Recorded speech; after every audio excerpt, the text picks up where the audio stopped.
Kokemachine for real fishing, December 2nd, 2025. First off, if you like the ice reports, don't forget to hit the thumbs up and subscribe if you haven't already. Second off, everybody who leaves a comment in the YouTube comments below this video will be entered into a draw for one of these puppies.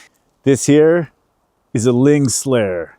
This is the Cadillac of minnow clappers, designed specifically for catching ling. We're talking 4 different shades of glow, plus lots of beads. It's big, it's heavy, it's got a big hook. This thing is loud and glowing and perfect for ling in the middle of the night. And you just fire a dead minnow on there, jingle it around in the darkness, and watch the lings come cruising in. If anyone else is interested in one of these, check out forrealfishing.com. Whoever enters will be entered into a draw for one of these guys, and I'll be putting your name into a sock and spinning that sock around my head and picking your name out on Sunday morning. As you can see behind me, there's basically what looks to me like slush going as far as the eye can see, but there's one thing, that slush isn't moving. So either it's very, very low on wind out here, which it is pretty mild, a light wind blowing from the north here, or it's all frozen, which is great. Now it has been very cold at night, not crazy cold, but cold. So there is a chance what I'm seeing that goes almost all the way to the islands out there is actually frozen. I think that's awesome.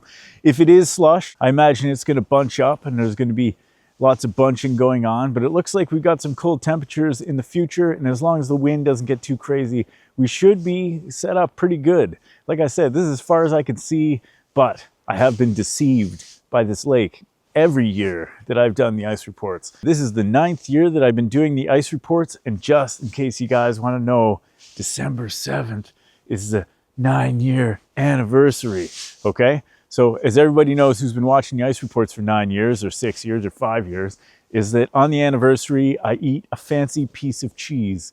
And a lot of times people offer to buy me cheese after the day. If anybody wants to buy me a piece of cheese, as is often offered, now's a good time to hit me with a few bones through the Buy Me a Coffee app. We'll call it Kokemachine's Cheese Fund. And I'm not sure what kind of cheese I'm going to go for, but I'm looking forward to a good, solid piece of cheese. Maybe on the 10th year of the ice reports, I'll go so far as to like eat a cheesecake, like the whole thing.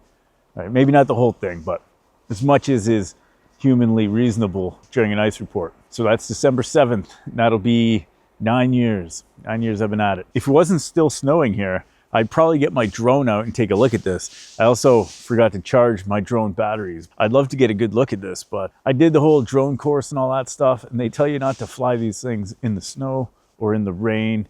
And to be honest with you, it's a pretty expensive thing to be careless with. So I tend to be really careful about how and when I fly it. And in the snow, it's not like a crazy amount of snow, but as you can see, it's gathering up in my beard. I will be a little bit cautious with it, but I would really love to get a good look at this from the sky. So today's episode is brought to you by a dude by the name of Jamie Berry. This guy contacted me just last night. He says, hey, I'm trying to put together this petition to make it allowable for people to use 2 rods on Georgian Bay when they're fishing for salmon. A lot of the Great Lakes, the salmon fishermen are allowed 2 rods to fish from their boat. And I think it's only Georgian Bay that it's outlawed in, because I know it's like a very common practice for this to happen. And so he's got the support of the OFAH, and I think some of the MNR is behind him as well. There's just a lot of red tape. So what he's asking is for other people who are interested, just go ahead and sign his petition. I'll put the link right here and you guys can check it out. So if you're behind him, go ahead. If you're not, then don't sign it, okay? He also suggests that people should join up their local fishing clubs and hatcheries and stuff like that, because he says that a lot of the clubs that are out there, it's all like really old guys. There aren't a lot of young people joining up these clubs. So like when these old guys decide to no longer do it anymore, like who's picking up the torch of these groups that have been doing good things in the fishing world for all this time, and they just need new folks. And I think that's a problem with a lot of fishing in the outdoors, and that's why I write kids books about fishing and stuff like that, is because we got to get the younger generations in on this, or this whole awesome pastime of ours is going to fade into oblivion. So I've received some reports from around the lake. Jeff Jinger has sent me a picture from the west end, from East Hardwood, looking towards the mouth of the West Arm. He says, it's coming. An Instagram user going by the name of The Boys sent me this pic of Fish Bay, and he says, Fish Bay is setting up. Dan D, who is a frequent contributor from Calendar Bay, says, just went down to the lake, not frozen, but broken up ice on the north shore of the bay. Shouldn't be too long. Of course, I talked to Bernie, as I do every morning during the ice reports, and he says Hunters Bay is mostly frozen over. With snow on the ice, it's much easier to see the wet spots. If we don't get much more snow, it could be okay. Any more could weigh down the ice and bring slush. Then it would depend on whether the water comes to the top or not. Slush needs to be exposed to freeze. That's Bernie wisdom right there. I know he's told me that before. So yeah, everybody leave a comment. It's a fun game every week to do a giveaway, and I always enjoy doing the giveaways of my own lures.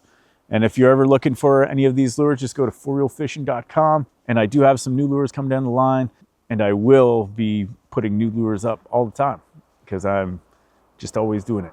And as well, if you're looking for some things for kids for Christmas, I have a whole bunch of fishing books that are all on Amazon, and they're not made by AI. They're all digitally drawn by yours truly on my night shift, which is how I try to keep my brain together while I'm working the nights.